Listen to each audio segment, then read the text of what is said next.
আজকের গল্পটা যারা ভয় পান তাদের জন্য নয়, প্লিজ তারা দয়া করে চলে যেতে পারেন। আর যারা সাহসী, হ্যাঁ যারা সাহসী তাদের জন্য এই গল্পটা। কারণ আমি চাই না এই ঘটনা শুনে আপনাদের কারো ক্ষতি হোক, কারণ ঘটনা অনেক ভয়ানক হতে যাইতেছে।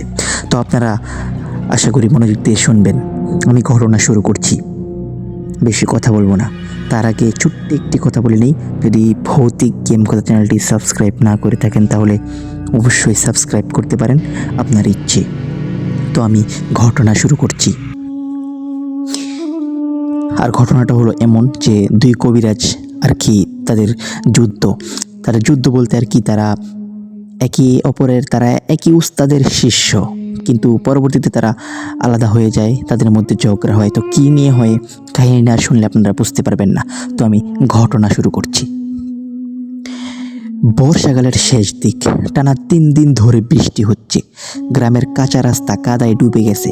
সন্ধ্যার পর থেকেই মানুষ দরজা জানালা বন্ধ করে দেয়। সেই গ্রামের এক প্রান্তে থাকতো দুই কবিরাজ। একজনের নাম ছিল করিম শাহ, অন্যজন রহমত আলী। একসময় তারা একই উস্তাদের শিষ্য ছিল, বহু বছর একসঙ্গে রোগী দেখেছে। কিন্তু এক ঘটনার পর তাদের সম্পর্ক এমন ভেঙে যায় যে তারা একে অপরের নামও নিতে চাইতো না।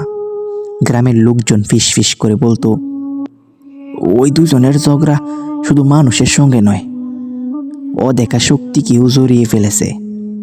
কেউ প্রকাশ্যে এসব বলতো না, কারণ গ্রামের বয়স্করা একটা কথা বারবার বলতেন, রাতের বেলা ওদের নাম নিয়ে কথা বলিস না।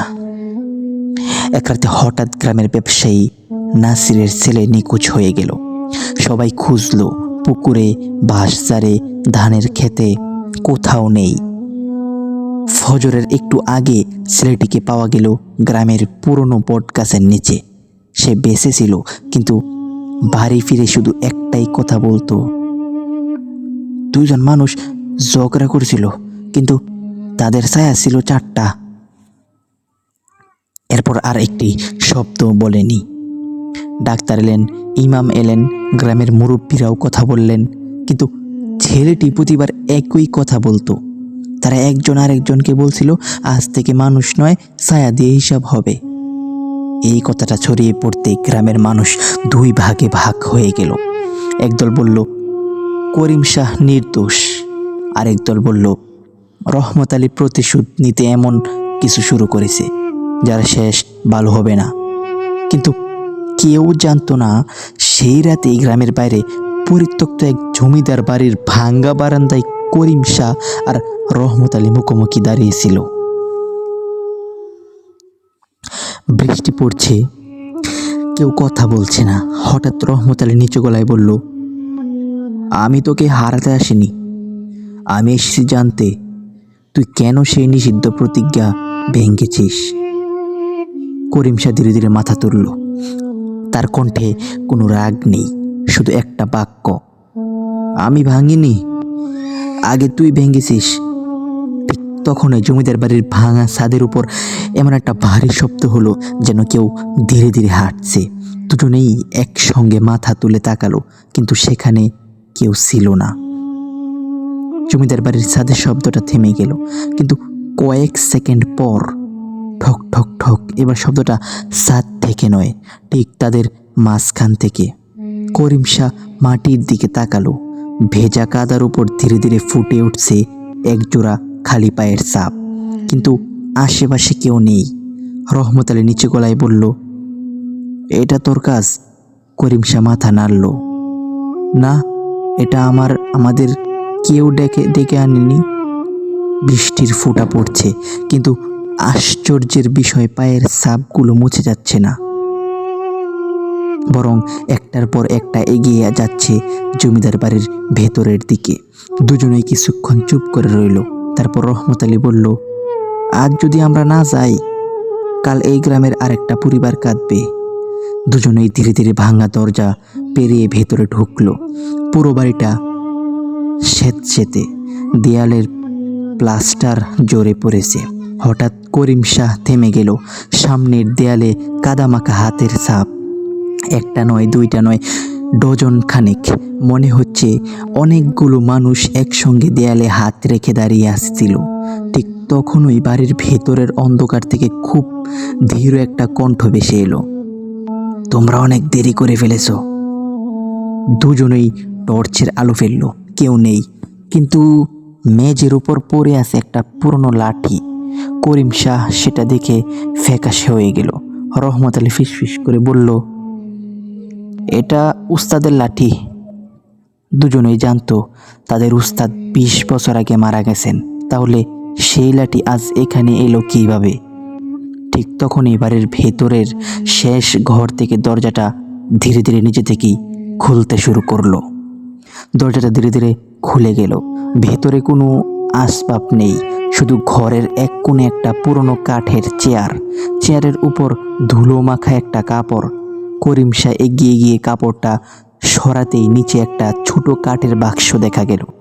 বাক্সের ঢাকনার খোদাই করা ছিল মাত্র 3টি শব্দ, খুলবে না কখনো। রহমত আলী এক পায়ে পিছিয়ে গেল, এটা এখানে থাকার কথা না। করিম শাহ নিচু গলায় বলল, 20 বছর আগে উস্তাদ নিজেই এটা লুকিয়ে রেখেছিলেন। হঠাৎ বাইরে প্রচণ্ড বজ্রপাত হলো, সেই আলোয় কয়েক সেকেন্ডের জন্য ঘরের দেয়ালে দুজনের ছায়া পড়ল, কিন্তু ছায়া ছিল 4টি। দুজন মানুষ, 4টি ছায়া। বজ্রপাতের আলো মিলিয়ে যেতেই অতিরিক্ত 2টি ছায়াও অদৃশ্য হয়ে গেল। রহমত আলীর কপালে ঘাম জমল। আমরা একা আসিনি। ঠিক তখনই বাক্সটার ভেতর থেকে খুব আস্তে একটা শব্দ এলো, ঠক। কয়েক সেকেন্ড পর আবার ঠক ঠক। মনে হলো যেন ভিতর থেকে কেউ ধীরে ধীরে আঙুল দিয়ে ঢাকনায় নক করছে। করিম শাহ বাক্সটার দিকে তাকিয়ে ফিসফিস করে বলল, এটা যদি সত্যিই জেগে থাকে, তাহলে আজকের রাত শুধু আমাদের নয়, পুরো গ্রামের জন্য দীর্ঘ হতে যাচ্ছে। বাইরে বৃষ্টি আরও জোরে নামতে শুরু করলো, আর দূরে গ্রামের দিক থেকে ভেসে এলো মানুষের চিৎকার। দুজন একে অপরের দিকে তাকালো, তারপর কোনো কথা না বলে দৌড়ে বেরিয়ে গেল জমিদার বাড়ি থেকে। কিন্তু তারা জানতো না, তাদের পেছনে ভাঙ্গা বারান্দায় একটি অচেনা অবয়ব নিঃশব্দে দাঁড়িয়ে তাদের চলে যাওয়া দেখছিল। করিম শাহ আর রহমত আলী কাদামাখা পথ ধরে গ্রামের দিকে দৌড়াতে লাগলো। বৃষ্টি এতটাই জোরে পড়ছে যে সামনে কয়েক হাতের বেশি দেখা যাচ্ছে না। গ্রামের প্রবেশ মুখে পৌঁছেই তারা থমকে দাঁড়ালো। পুরো গ্রাম অস্বাভাবিকভাবে নিস্তব্ধ। কোথাও কুকুরের ডাক নেই, কোথাও মানুষের কথা নেই, শুধু দূরে একটা কুপির আলো জ্বলছে। সেই আলোটা নাসিরের বাড়ির। দুজন দ্রুত সেখানে পৌঁছাতেই দেখলো উঠোনে গ্রামের মানুষ জড়ো হয়েছে, কিন্তু কেউ কথা বলছে না। সবাই শুধু ঘরের ভেতরের দিকে তাকিয়ে। করিম শাহ ভেতরে ঢুকতেই নাসির কাপা গলায় বলল, ও আবার কথা বলেছে। বিছানায় শুয়ে থাকা ছেলেটি ধীরে ধীরে চোখ খুলল। তার গলা আগের মতো নয়, গভীর, ভারী। সেই করিম শাহর দিকে তাকিয়ে বলল, তোমরা বাক্সটা দেখেছ? রহমত আলী চমকে উঠল, কারণ বাক্সের কথা গ্রামের আর কেউ জানার কথা নয়। ছেলেটি আবার বলল, এখন আর সময় নেই, ওটা সেখানে আছে, সেখানে থাকলে কেউ বাঁচবে না। করিম শাহ জিজ্ঞেস করলো, তুই এসব জানিস কিভাবে? ছেলেটি কয়েক সেকেন্ড চুপ করে থেকে ধীরে ধীরে নিজের ডান হাতটা তুলল। তার তালুতে ভেজা কাদার মতো কালো একটা দাগ। দাগটা যেন নড়ছে। ঘরে থাকা সবাই আতঙ্কে এক পা পিছিয়ে গেল। ঠিক তখনই ঘরের সব কুপির আলো একসঙ্গে নিভে গেল। চারদিকে অন্ধকার। অন্ধকারের ভেতর থেকে শুধু একটা কণ্ঠ শোনা গেল, তোমরা দুজন 20 বছর আগে যে প্রতিজ্ঞা করেছিলে, আজ তার হিসাব শুরু হলো। বজ্রপাতের আলোয় এক মুহূর্তের জন্য সবাই দরজার সামনে একটি লম্বা অবয়ব দেখতে পেল। আলো মিলিয়ে যেতেই সে আর সেখানে ছিল না। করিম শাহ ধীরে ধীরে বলল, রহমত, মনে হচ্ছে আমাদের অতীত ফিরে এসেছে। রহমত আলী উত্তর দিল, না, অতীত নয়, এবার বিচার শুরু হয়েছে। রাত তখন প্রায় 3টা। বৃষ্টি থেমে গেছে, কিন্তু পুরো গ্রাম কুয়াশায় ঢেকে গেছে। এমন কুয়াশা গ্রামের সবচেয়ে বয়স্ক মানুষরাও আগে দেখেনি। নাসিরের বাড়ির উঠোনে সবাই দাঁড়িয়ে, কেউ কথা বলছে না। হঠাৎ গ্রামের মসজিদের দিক থেকে দৌড়ে এলো এক যুবক। হাঁপাতে হাঁপাতে বলল, করিম চাচা, রহমত চাচা, আপনারা একবার চলেন। কি হয়েছে?